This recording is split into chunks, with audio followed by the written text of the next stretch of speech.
and welcome back to another episode of DSC's Charity Questions, where we ask experts from the charity sector the questions that you want to know to the most pressing topics. And today we're with Dan Such talking about AI, and Dan is the co-founder and director of CAST, which is wearecast.org.uk, and they're an awesome charity that's working to ensure the voice, presence and influence of civil society in the technologies that affect us all. So you're spending time working with non-profits, charities and funders to make sure our digital evolution in the UK includes us at the fort, in that fort there. So welcome to the podcast, Dan. I should also say, we've also got you as a speaker at our upcoming DSC AI conference on the 17th of July as well, which is how I found you. But yeah, very excited to have you on the podcast, Dan. Welcome. Brilliant. Thanks so much, George. Very much looking forward to it and the session next week. Yeah, and so you might not be watching this. I know a lot of people listen through the apps, but if you do get the chance to pop on YouTube, Dan's got an awesome background as well. That he said he's been jazzing up for home working life with a few old school, what were they, bodyboards, old surfboards, yeah? Old surfboards, yeah, a few guitars. Just make sure there's something nice for people to look at when I'm talking. It's an awesome space, Dan. Really cool energy. I love that. Okay. But we're not going to be talking about those awesome things. We're actually talking about technology, zeros and ones. We're going to go binary for this conversation. And I just want to get stuck in, really. I mean, first of all, feel free to talk about CAST alongside this. I've got a few questions about CAST. But just you, generally, what first drew you to working in this kind of intersection of technology alongside social change? 25 years ago, I was a teacher in a primary school. And my head teacher said, look, we've got some money to do some work about the role of technology in the classroom. Do you want to do it? I went, no, thanks. I love being in the classroom. And he went, no, we've got some money. We need someone to do it. So I ended up doing this piece of work with the University of Bristol, exploring the role of technology for education in the classroom. And as part of that, I spent some time at the university. I was around all these people who are quite critical of education, quite critical of like the role of technology, but also really excited about its use. And I really got into that mindset of trying to figure out how the world could be slightly different if we use technology in different ways. And that led to me landing this place called Future Lab, which was this Nesta project that span out as this new organisation looking at the intersection between education, technology and society. So that society bit came in with the creative industries as well. And I started getting really excited about how we could use these tools to achieve things better. And from there I went to Nominate Trust, where we were trying to figure out how we could really invest in organisations using technology for social good. And it's always been this opportunity to say, how can we harness these incredible tools? How can we bring the values and the experience of civil society, and how can we bring them together to create a better society and better experiences? So that's where it's all come from. Exactly. So you end up leaving the teacher role to go to Future Lab, then to Nominate Trust, yeah? Yeah, that's right. So I've still got a real passion for education, for learning, but just like thinking about that in the context of charity sector, because we're all learning, we're all kind of developing, and bringing that kind of background plus the technology and the creativity. That's the stuff that's at the forefront for my work. And like, I'm thinking 25 years ago, what would have been an exciting technological development that you were dealing with then? So weirdly, one of the big things I was focused on was the potential use of mobile technology for learning. Yeah. Now you wouldn't imagine people like not having a mobile phone, right? But what happens if we give kids PDAs, which would be like really old, like personal digital assistants? And I was also involved in a research project called Beyond Current Horizons, 2025 and beyond. Wow! The research was about the life of a child at school, coming out of like starting primary school when we did that research. Yeah. In 2025, they'd be leaving secondary school and perhaps going into the workforce. We're trying to figure out what that might look like. And now we're here at 2025, trying to work out how much of that we got right. Yeah, I wonder. Was there flying cars in the conversation? No, we had no flying jetpacks or anything like that. Yeah. But lots of things, like we expected some kind of major disruption through some sort of pandemic. We knew that network technologies would be really important, and you could work from anywhere, but location would still be important. And that there would be lots of really complex systems, including AI, where they work in a way that we probably don't quite understand. So you can't quite understand how systems are working together. So lots of the trends that far cleverer people than I were trying to explore. But my role in that was trying to bring in the voice of other sectors and other communities. Again, that's something else, which is how we bring in the voice and the experience of communities into these developments. And it's that role of like futurologist, isn't it? I think is what BT have, a futurologist, I think. Yeah, so I might make that up. Yeah, but someone who's able to picture those technologies. Yeah, I love that. I'm a big sci-fi nerd deep down. So I'm here for that. Yeah. That's a conversation for another podcast. We'll save it, shall we? Okay, fine. Yeah. All right, nice. And so now you're at CAST. I'll give the URL for anybody interested. wearecast.org.uk.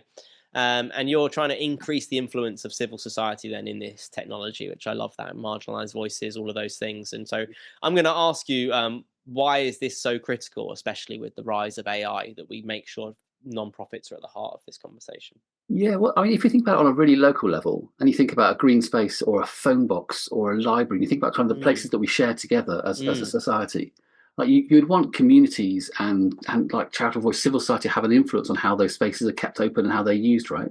yeah. We don't take that model to digital spaces, and yet they're so important in shaping Mm, how we connect with each other, who we connect with, what information is like we can access. And so what we're saying is we know that these tools have a really significant influence on our society. In fact, more than that, when we've got these all kind of modern digital tools over time, they begin to provide opportunities to shaping new behaviours, which mm, brings about new expectations and new needs. So mm, we want civil society to be at the heart of shaping those rather than just responding to commercial pressures or them being developed elsewhere. mm. Technology has such a significant influence on our lives, right? And we need to make sure that we believe that we need to make sure that the civil society's voice Yeah. is really loud in how those spaces and those tools are created. Yeah, and I think you're right. That's a very nice way of putting it, because that physical space makes a lot of sense, right? It's obviously more likely to have a human being in the community as well, operating in some form of decision making there. But if we're looking at then a digital social model, is that potentially like a social media? Is that what you're thinking? Maybe like the role of social media, or what other stuff could there be? I'll give you my favorite example. Right in 2005, where YouTube was just starting out, Yes.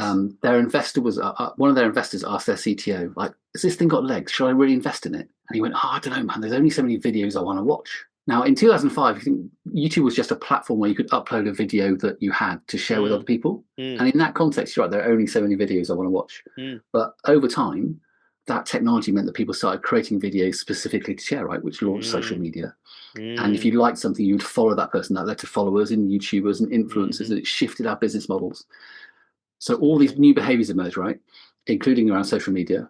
These Yes. new expectations we expect now to find for free a video that helps us change a plug, Yeah. mend our car, make some curtains, right? We expect that to be, but also 20 years on, or really, sorry, 20 years ago, we weren't that worried about the impact of social media on young people's mental health Mm, or on where we go for sources of truth and information and what that would mean for mm, division and cohesion in mm, society, right? yeah. So that's what I mean by these technologies over time, which bring about new behaviors, Yeah. new expectations.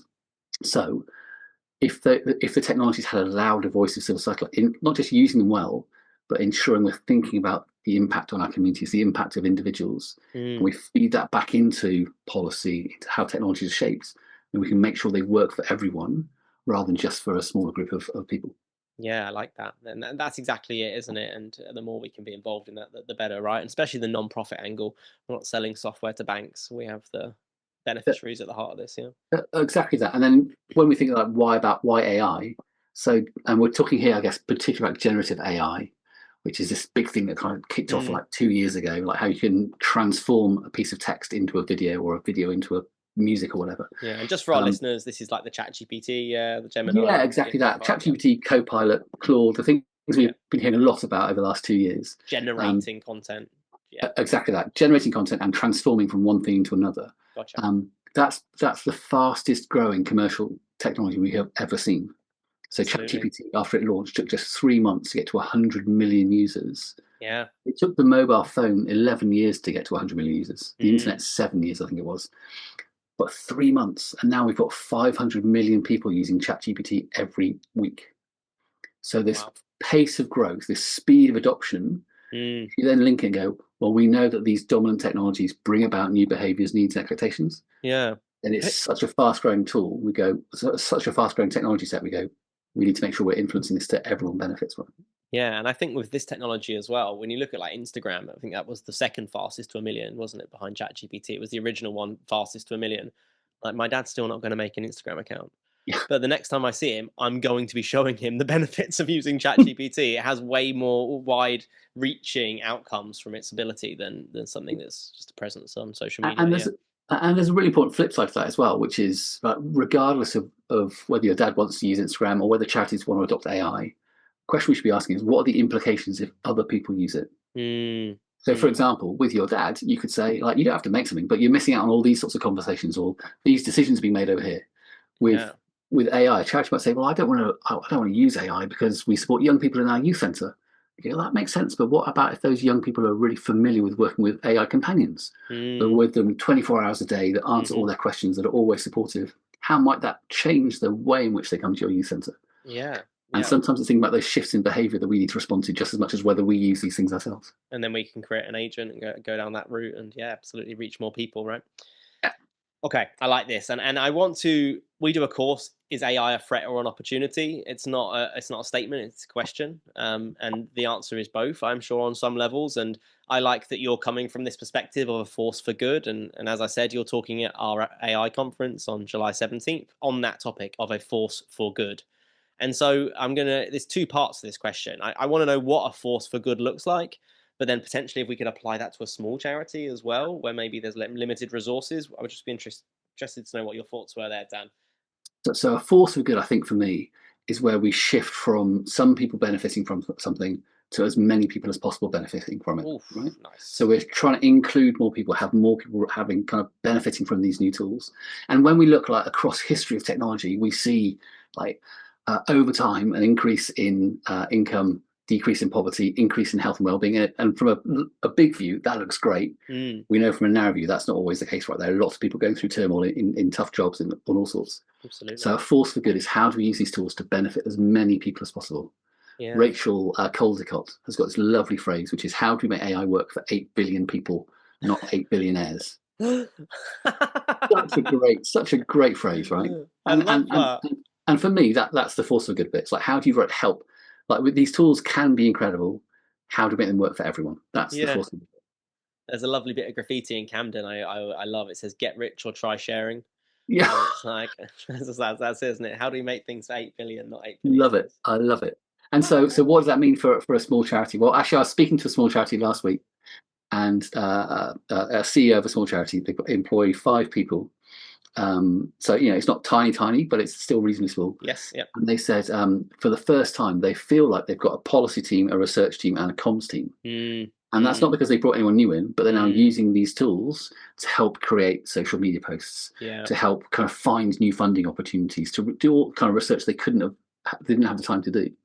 And Yeah. so from a small charity perspective, one of the questions we would often ask is, what would you do if you had a brand new intern who Mm, came and sat next to you today and they were really well read, as in they'd read the internet, and they could be really creative. They can create images and videos and text and also do deep research. Like, what would you ask them to do to help you achieve more or to do something more efficiently? mm, And we don't often spend time thinking about technology as humans, but just mm. that role is useful because think of the tasks you would set that intern or that technology, but also remembering that as an intern, you'd expect it not to be wholly right. You'd want to give them feedback and help them improve, right? Yeah. I'm And liking that's kind this. of where we're going with this. So, as a small charity, like, how can you find more funding opportunities? How can you create something for Mm, in English and then translate it into every language that's appropriate for your community? How can yeah. you take some text and then translate it into something that is readable with someone that's got the reading age of a 9-year-old? Yes. How can Yeah. you turn an image into, or take some text and turn it into an image so you can communicate better? There are all sorts of kind of ways of thinking about how you can reach more and further. And then internally, there are whole sets of activities we're seeing about people finding new funding opportunities, people writing applications far more quickly, people Mm-hmm. doing due diligence, finding new Mm, partnerships, all those kind of things. So there are loads of opportunities once you begin to kind of start exploring with them and figure out how they can work within your business. absolutely. Yeah. Picturing AI as an intern. That's a really nice creative exercise. Actually, if you had an intern joining you, what would you set them? I like that. I like that a lot. I'm just thinking. Okay, that's a really nice point. So it's limited resources. Do you know if that organization paid for ChatGPT or something like that? Did they end But up what's going down really that route? interesting, yeah, Yeah, what's really interesting, they started off using the free version yeah, and they found so much value in it. They then paid the license, which is $20 a month. yeah. Well, it's a little bit less with discount charities. Yeah. Right. Okay. So and they did that because they saw the value in it for their organisation. We see other Absolutely. people who have chosen not to do that. We're a slightly larger charity. We're still only 10 people. We're Yeah, a big organisation, and we find the value we get from that $20 a month license is so much that yeah. it's worth us doing it. Yeah, yeah, and we invest as well at DSC. And I mean, we have a research team. We're very lucky, right? So we do an internal staff survey with a researcher that will look at this, and it's great. And we get really interesting data and like analytics from it. But for example, my training feedback, they don't take the time to look at that, but I can give all of my training feedback to ChatGPT and get a really wonderful analysis of 200 random comments, but Yeah. get like a total big data look at it. And it's not something I would have done in the past and had access to in the past. Yeah. So it's been really quite interesting actually seeing I, that side of it too. I, I love that. And then think about that role of an intern. You can then say, I don't want an intern. I want a coach. So Mm, looking at what I've just found from all this feedback, act hmm. as a coach. What would you do to help me improve this feedback by 2 points? Or Oof. like, what activities were Oof. what best received that I should do more of? What are the things that I should explore in order to support my community better? Yeah. And Yeah. again, it's not like they're going to be the perfect coach, but it might give you 10 points, of which 6 you already knew, Yeah. 2 are probably things you don't want to, but 2 might surprise you. Yeah. And that Yeah. way you've got this not quite a co-worker, but this other tool, other thing next to you Yeah. that can act alongside you, and you can bring in a coach or someone to help you reflect, or someone that can bring insight from a different sector to Yeah. help us all hopefully make sense of that and improve our work. Yeah, if anybody wants to know what ChatGPT said to me, it just said, "Slow down, George. You're just a bit fast." I was like, "I know. All right." Okay, we'll Yeah. do that for the rest of the podcast. All right. Yeah, that's it. Might have to listen at 0.7 times speed or something. I'm the person listening to podcasts at 1.5 times speed as well. That's the speed my brain yearns for, apparently. Yeah, yeah, me too. Yeah, nice. Okay, so look, I like this, and so limited resources. Look at it as if there's an intern in your team. What would you give them? I think that's really nice. What about misconceptions? Then, is there anybody that says, "Oh, I'm not doing that. Like, I don't trust it." Well, anything you're hearing out there that you want to kind of squash? So there are lots of concerns. I wouldn't say the misconceptions. I guess there's probably one misconception, which is AI is new. It's Yeah, not. AI as a field is like 60 years old, right? true. What's really kind of new is this generative AI, Exactly. Yeah, which 3-4 years ago you could only access if you had like a really big research team and lots of money. yeah. It's And not a now, reactive model, is it? It's more like a yeah. It's a yes, and so that kind of whole like transformer-based technology only really appeared like 2.5 years ago. That bit mm, is with the huge adoption is the stuff that people are excited by. But it's worth pointing out because I think sometimes when we hear people talking about AI, we'll have different views where mm, someone's like, here's the question about AI and gives an answer about generative AI, and someone else is talking about deep analytics or machine learning, and they're all slightly mm. different things that we don't need to go into too much detail about today. Yeah, yeah, We need to be a bit clearer what we're asking. Um, Again, not misconceptions. There are huge concerns about the environmental impact of yes, true. AI. There are huge concerns about the training data that informs how these technologies work. Mm, And that influences then what the outputs are. And there are mm, concerns there about if it's trained mostly on content that have been written by white Western men. exactly. Is that really going to help us kind of uncover future actions? Yeah. So and these aren't misconceptions. These are really deep challenges to explore. Yeah, and I think Well, we will explore this as well. I want to talk about that specifically later, definitely. let's do that. Yeah, because I think you're right. And there's almost like a homogenization of creativity, being like taking the broad spectrum of 8 billion people and filtering it through this smaller, narrow funnel that is going to potentially create this space. And I've not seen this myself, but I've heard from architects that potentially designs are now becoming homogenized in small ways, where they're all doing their creative drawing, going through the app to get it to put it into a room, and that room is then being modified based on whoever designed that, right? And then 20 It's, architects are all seeing one person's influence in their work. it's really fascinating, and so there'll be some fields where you can kind of see that run through a lot more easily. There are others Mm, where you can't see that connection so much. And I guess mm, there's something which is um, let's go back to our example of having a coach, right? Which yeah, is yeah. like how can we improve our work? Mm, What you're trying to do there is you're trying to find experiences from outside of your own head or outside of your mm, own organization. And it might be less creative than bringing someone in, but it's probably more creative than you can access right now because you're bringing in more experiences from that are published online, right?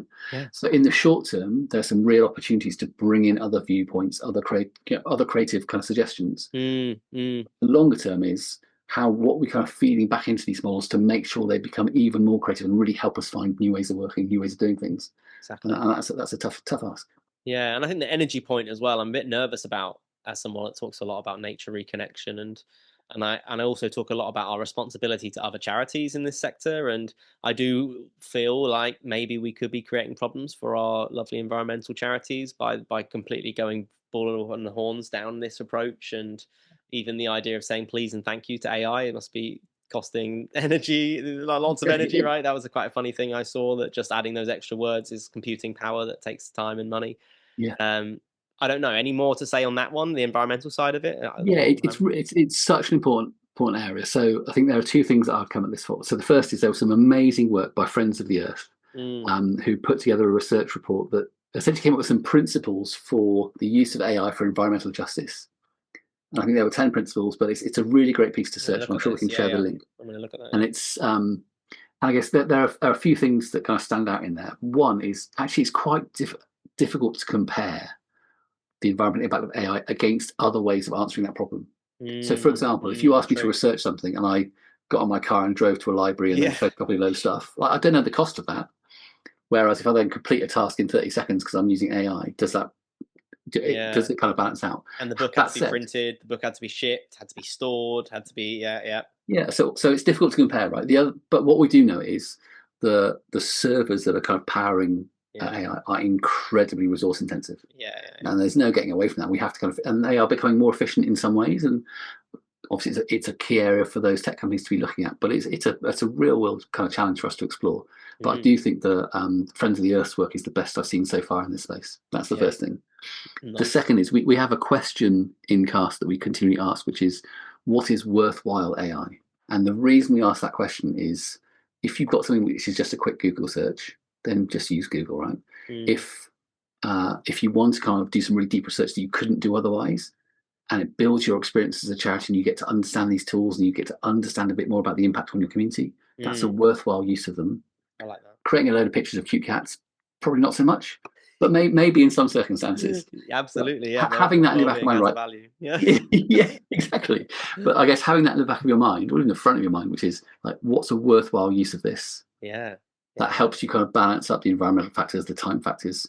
But just to labour the point, I do think it's really important, if we're going to have a stronger civic voice, then charities need to understand these tools better and the impact on their communities. And for me, that starts with playing with them and getting a bit more familiar with them.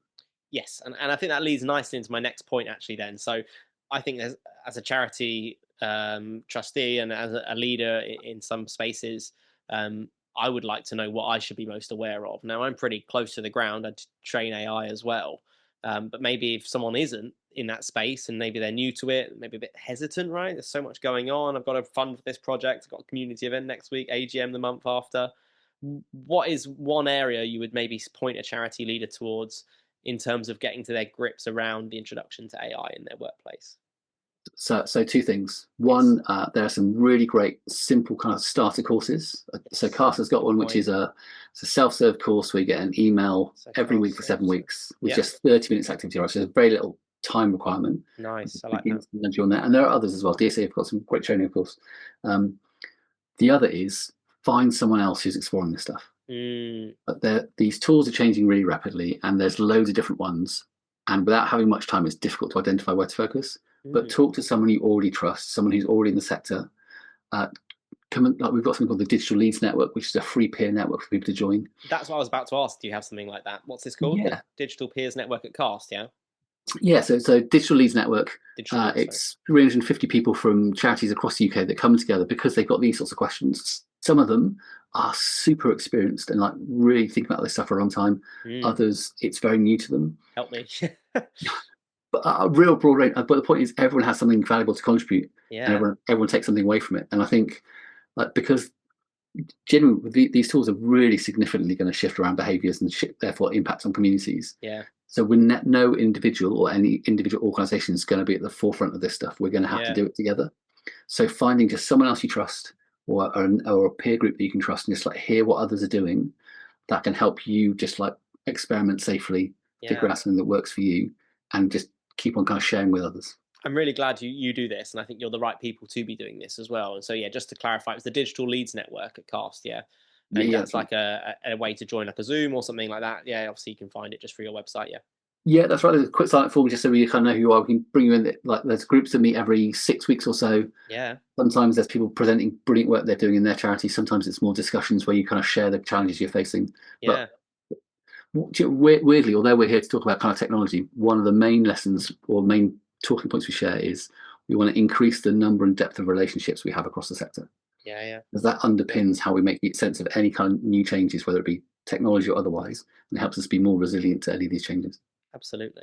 Yeah, and I think that from delivering the AI course, I've learned just as much from that as I have just outside, because the way people bring their different like problems, I guess, to it is amazing. And on the course last week, somebody I'd never had anybody do this before, but they chose to do the agent making exercise. We were making free agents within Google Gemini.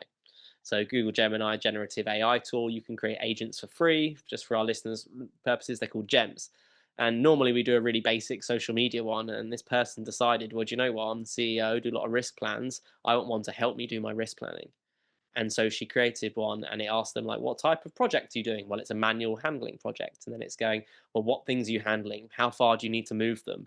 And it just took her all through these questions to create this risk plan, and it gave them an impact and a likelihood. And I just was there, just like gobsmacked, just like, wow, well done you, right? You gone and pursued this, and now you've got a risk management tool that you can use for free whenever you want to risk manage a project.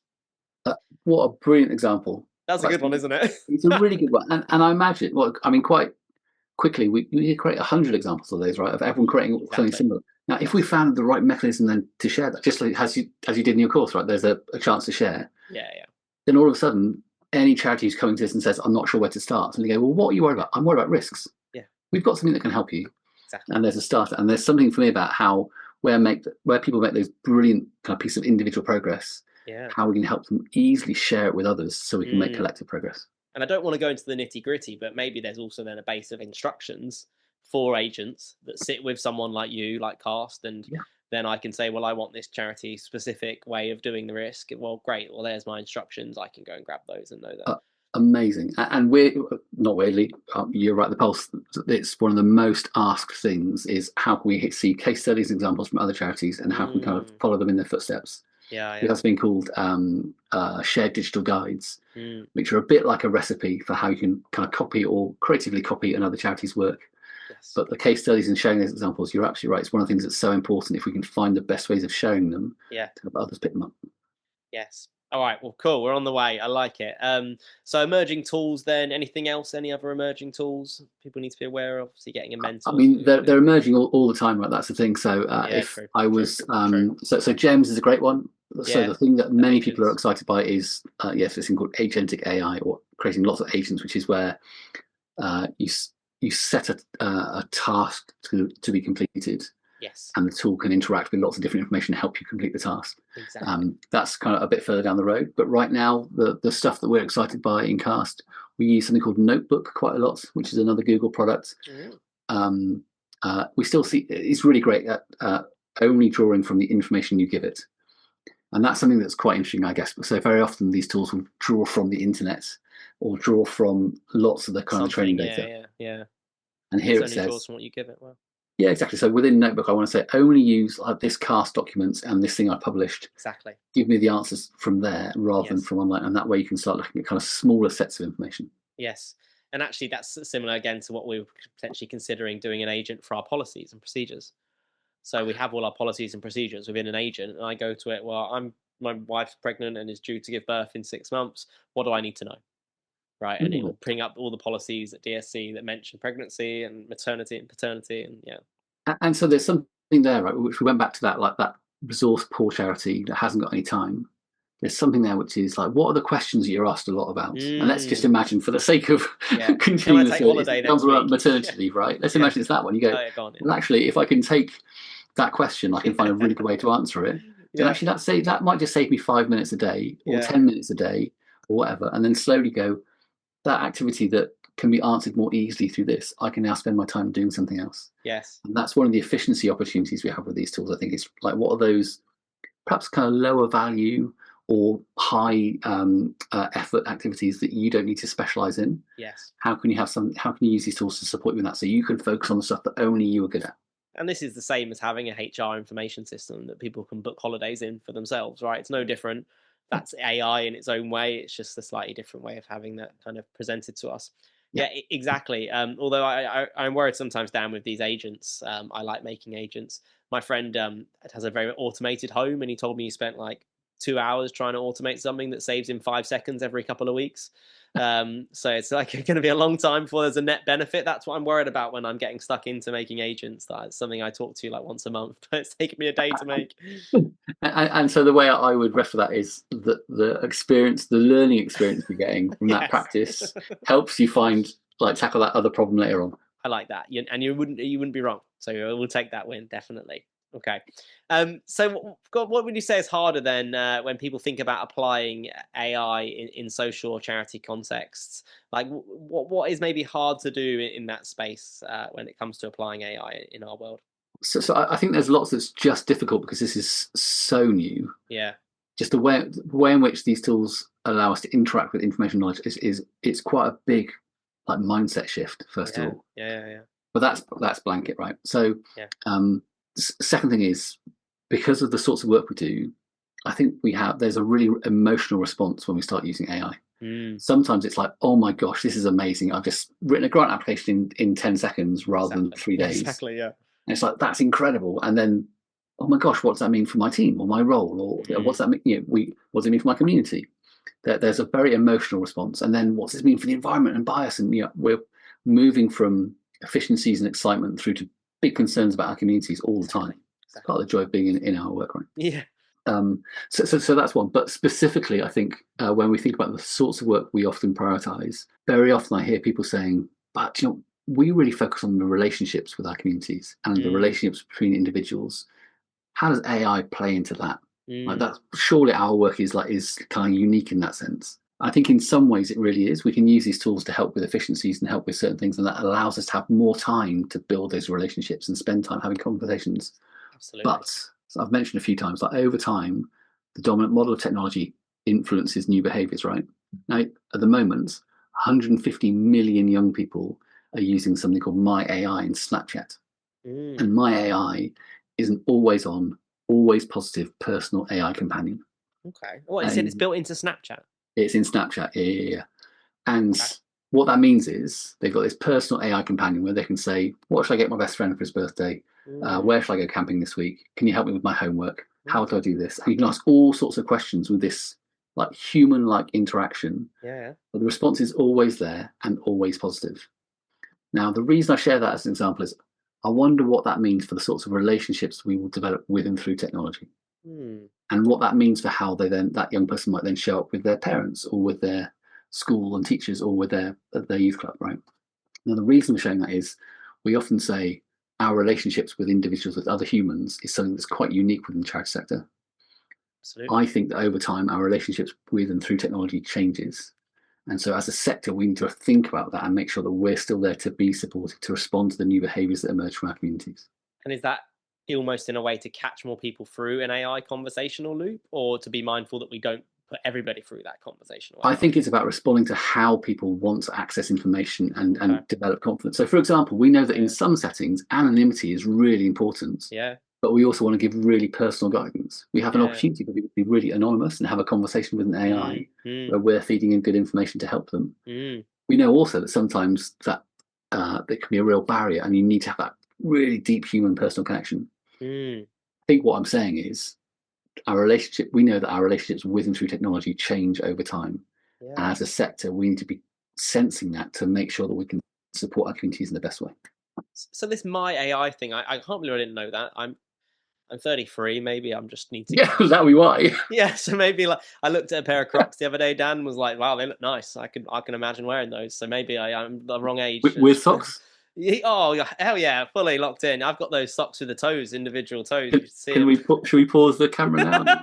Yeah, no, don't worry about that. Yeah, so maybe I'm not surprised I didn't know about My AI, but you say it has to be positive. Is there any more to say about that? Is that like a good thing, bad thing? What's your opinion there? So do you know what I love about these questions? I don't know. It's a thing. Yeah, I don't know either. But what? So if you're always giving a positive response, it's always encouraging. Yeah. I mean, what would that mean if you then go to your parents or your teacher and they have to tell you off, or they say something's wrong? Like that means you've got a difficult conversation. And I'm not saying whether it's good or bad. What I'm saying is it will change the role of the youth worker slightly, or change the interaction a parent has. Yeah. And we can push it even further. And I don't know if this stat's still up to date, but a few months ago, three of the five fastest growing apps in, sorry, 3 of the 5 fastest growing startups in China were AI boyfriends. I can see that. Yeah, And yeah, there's something, oh, again, these our relationships with and through technology changes. yeah, And just to give everyone like a way of thinking this through, there are now 250,000 apps available to support you to have better mental health. They've been downloaded 3.2 billion times. that across Um, Android and an iPhone, I'm guessing. Yeah, that's right, right? And that shift is like how people are looking for supports. They're looking to kind of self-manage or looking for like external help. It yeah, hasn't decreased the demand on health services in any way. Of course, yeah, that's shot up still. yeah, But the way in which people are searching for support and help has shifted. yeah, Question there is like, how do we ensure the charity sector's brilliance and expertise and all our understanding yeah. can be brought to those new patterns of behaviour of information seeking that will emerge? Exactly, and this is it, isn't it? So let's talk about getting the communities involved. I mean, we say at DSC nothing about them without them. Yep. I mean, for us, our beneficiaries are the sector, just like Cast's beneficiaries are the sector, right? Yep. So, what kind of work do you try and do at Cast or with your people you work with to make sure communities are in being involved in the design of these digital tools? Yes, so we take a definition of something called community technology, and Okay, community tech is those impacted by the use of technology should be involved in the ownership or decisions around how that technology is built. exactly, So exactly. that's our big aspiration, right? Is we're building things that are created by the sector with communities, Yeah, and we're all involved in the design and ownership of them. Um, it's worth saying though, it's pretty difficult to do that within kind of the size of the charity sector compared to the billions of dollars being invested in OpenAI and yeah, Copilot and the like. yeah, So what are we doing? Well, the first is we're focusing on use cases. So how do we ensure that we're sharing practice best between charities and between communities? exactly. The second is we're sensing kind of what the challenges are that charities are facing and individuals facing in exploring these tools. Mm, For example, the biggest one for 2 years running is concerns about data privacy and yes, information security. yes, 100%. Yeah. So in response to that, we work with an amazing non-profit co-op called Developer Society to create something called Worthwhile AI, which is a sandbox that charities can use where their data doesn't leave the sector. So you Wow. can be a bit more confident in exploring it. You can be a bit more confident in trying to figure out what these tools how they might be useful for your work. And this is Worthwhile AI. Sorry, is that like you'd have to create an account for it, log in, yeah, yeah, and then it's Yeah, you do. You stored have to. You have within, to yeah, be in the sector. You have to yeah, sign up an account. And at the moment, like it's an at free. DSC email address, something like that. Yeah, Absolutely right. And we're yeah, doing some work to kind of make that sign up a little bit quicker. But at the moment, you have to be kind of allowed in because we checked you from the good, sector. good for you guys, Actually, man. I'll give you an example of how we're using it. So we've mentioned the Digital Leads Network. We also host something called the AI for Grant Makers peer group, which is 300 people from 250 grant makers from across the UK, Nice. all trying to figure out the role of AI in their Yeah, work. yeah, Um, and every conversation, presentation, all the minutes, all the kind of the summaries are all fed into Worthwhile AI. yeah. Mm, So that anyone from that community can come in and go, who has done this? What did Welcome Trust talk about last time? Or they can have a conversation, an AI conversation with all the content that's been generated by that group. yeah. And Wow. we're doing that to help only talk to this set of information, but it helps new people join the group more easily. It helps people kind of collect and connect with stuff that's happened in the past. And the example of that being a sector-owned technology is as we identify new features, as a set says like these are things that we need. So we'll Mm. focus on that so that that's what the sector gets. And then that would be eventually where the agents would sit, wouldn't it? Those charity agents, and you want somebody to help you do this. Well, here's an agent we've used somewhere else. I love this, and I didn't Brilliant. know about that. Is it a separate website, Worthwhile AI? It is. Well, at the moment you get at worthwhile.wearecast.org.uk. Gotcha. Yeah, worthwhile.wearecast.org.uk. Nice. Well done, you guys. I mean, that can't be easy doing something like that, to be honest. That sounds like a lot.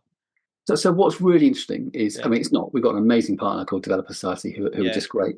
But Yes. actually, one of the things that's exciting, I think, about these tools is um, there's a real opportunity now to use the open source models Mm, and create things that are specific to the sector. yeah. In Like this, fact, right? yeah, absolutely right. And so I'm a bit of an internet geek, and for the last 10 years, there's been this report from someone called Mary Meeker, who every year does like a 300-page report on internet trends. She's a US analyst. And this year, for the first time, she did AI trends, like what's Wow. really going on. 350 pages.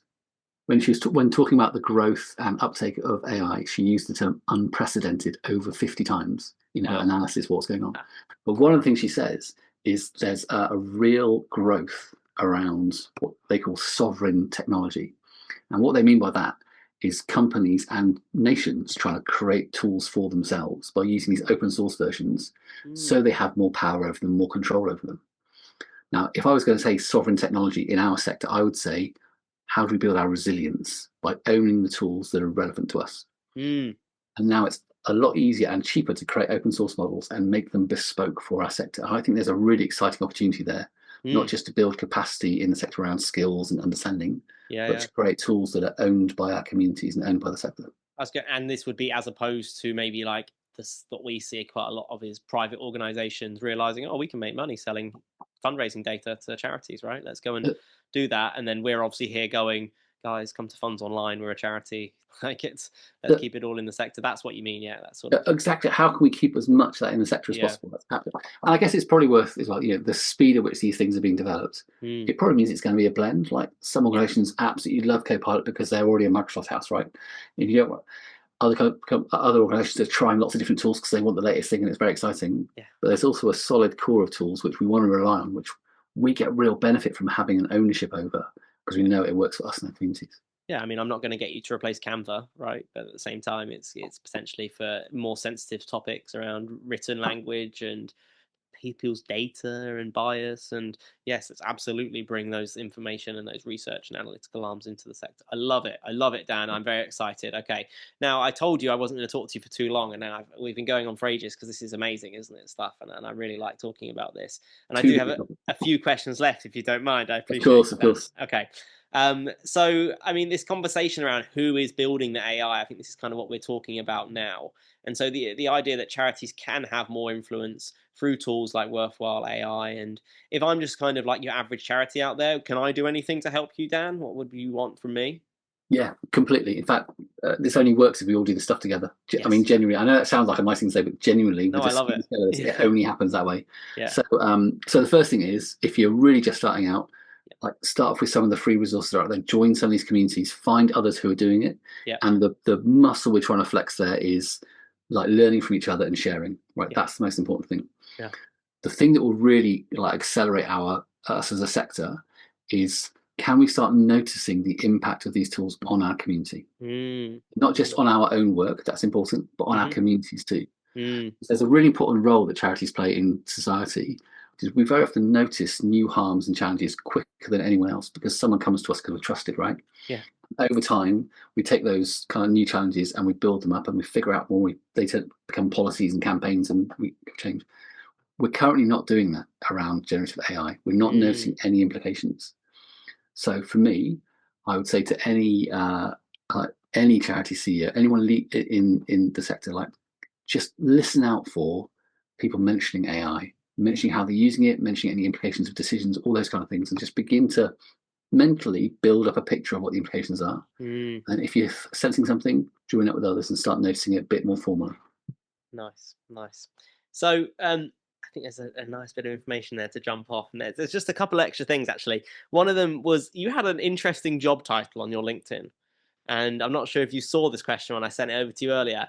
AI Innovator in Residence at the National Lottery Community Fund. What does an AI Innovator in Residence do? Well, weirdly, it doesn't ever be in residence. I never went to visit a society building. What it meant was, it's AI residence, right? You're there digitally. Yeah. So National Community Fund like recognised that this isn't just like a tool to start playing with. It's a really big thing. In fact, their CEO at an event in February said this is the most important strategic question for us to explore. Right? It's not just whether we use it. It's like at a societal level, it's the most important thing that we should explore. Yes, wow, makes sense, right? Yeah. And so one of the things they recognised early on was they didn't have the like internal capacity or expertise around AI, but they just set up this thing called the Innovation Unit and invited, in the end it was 3 of us. Brilliant guy called Tim Cook from AI Confident, Rachel Caldicott from goodness me, everyone. From Careful Industries is what she now runs. I'm getting like Avengers vibes from this meeting. It felt like we all had shields and stuff. It was great. Kate and me kind of coming with the cast team, and we were asked to bring in just some of our experience around AI to help the innovation unit figure out, what could be the policies within the organisation, what could be the principles, how Nice. can we support their peer groups develop practice, and how can we help kind of explore the stuff internally. And so we were all part of that, supporting their work to understand the role of AI within the fund, but also the implications of AI across the wider sector. That's really beautiful. Nice. Okay. I mean, I love that. It was such a cool role, and we've seen how good the National Lottery Community Fund are on this as well. Obviously, done a lot of work. It's working at the conference as well. I think next week. So 10 years time, what does AI look like? Let's go for it. What are we doing in this sector? So do you know what? I think it can go in different ways. Yeah. There's one like genuinely possible future where AI is driven um, to shift skills, to take roles, Mm, and in the wider society, we see a really uncomfortable time with mm, a big transition from a current model of mm, working to a new one where people have less roles and there's more unemployment. And it's a pretty terrifying thought because it's that big a shift. yeah. Um, there was a piece published last week that said since the launch of ChatGPT, 28% of entry level roles have been lost because entry level roles like do that first piece of research or dropping this first piece of comms or whatever. Mm, People are now using generative AI, right? So there's one feature where we find lots of efficiencies. We don't need as many people to deliver our work, and we yep. can reduce. And some people will make a lot of profit from that, which is great. The eight And billionaires. the 8 billionaires, and the others won't. Yep. I think there's a more hopeful future, right? Which is we think about how we can create efficiencies within our ways of working. By doing that, we understand the potential of these tools. We figure out Mm, better ways of aligning around our values, mm, better ways of using these tools to achieve our missions. mm-hmm. But we ensure we're experienced and vocal enough to influence government and tech companies to ensure that AI works for everyone. Nice. And it's genuinely within reach Yeah. if we do this stuff together, if we really kind of lean on our kind of the great strengths we have as a sector, and we understand these tools enough and the impact of these tools enough, we have a great opportunity to bring about that hopeful future. Mm. I mean, we've got so many precipices like this in society. I won't go into any others, but there will be teething problems naturally, and if we can handhold people through that, then yeah, let's see what that looks like on the other side. Absolutely. Yeah. Okay. So, I wanted to ask you a little quick fire, a few questions as well. But I also just want to summarize what you were talking about when you were saying if people want to go and start doing this, right? And you were kind of saying like, well, go and maybe find a mentor, find someone that's doing it, try a tool for the first place, but also go to wearecast.org.uk, do your self-serve course for 7 weeks. You also mentioned maybe looking at Friends of the Earth, AI principles. And I think that was really nice. You also mentioned your digital leads network. I mean, anything else, kind of like small things you could shout out now to maybe for leaders to go and try in their own time? Yeah, there's so much on our website. There's something called the AI Resources Hub where we just constantly kind of put in things that we find really useful. Nice. And whether Yeah. you like reading stuff, watching videos, trying something, learning from someone else, they're all there just as a starting point. But yeah, head across and see what's of use. And if there's not anything there of use, send us a message and we'll figure out something else for you. Nice. And actually, maybe do you know Helen Oshvoska Yeah, as well? Yeah, and her tech experiments on Charity Digital. Maybe a shout out for that here as well. yeah, Obviously, we've done a podcast with Helen as well. Really cool. She goes yeah. and tries out different things.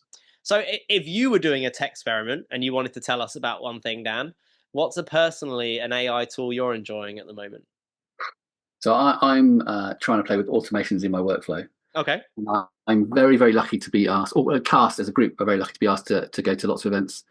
And I want something that will just help me kind of figure out who's going to be at the event. Why is it of importance? How does it help us with our charitable mission? Okay. And then to make sure I've got space in my diary is held to prepare for and participate in all those things. So I'm currently kind of playing with like in my current workflow, what are the things that I don't need to do but Yeah. need to be done? That's one. But one of my favorite ones, I mentioned Notebook LM. One of my favorite things at the moment is there's a feature there that creates a seeming podcast from any text document. And just seeing your eyes I've there is seen the this. reason I love it. No, I've seen this, and I've done this for my website. It's like the man and woman chatting, isn't it? That's right. And we still see it as a bit of a toy. Yeah, Like it is. so it's do you know what? It's really useful because like when I go like between meetings, I might drive. I can't read something, so I'll listen to this conversation, right, just as a way of engaging with some text that I haven't got time to read. Smart. That's But pretty smart. also, one of my favorite things I've done now, a few events, is running a conference or speaking, and all of the conversations from the day, like presentations and notes and all that stuff, get sucked up. And before the people leave the conference, they've got an AI-driven podcast to listen to on the way home to help them reflect. Now, it doesn't replace the conversation we've had today, George. It doesn't replace what a It podcast can summarizes be. and reinforces. Yeah.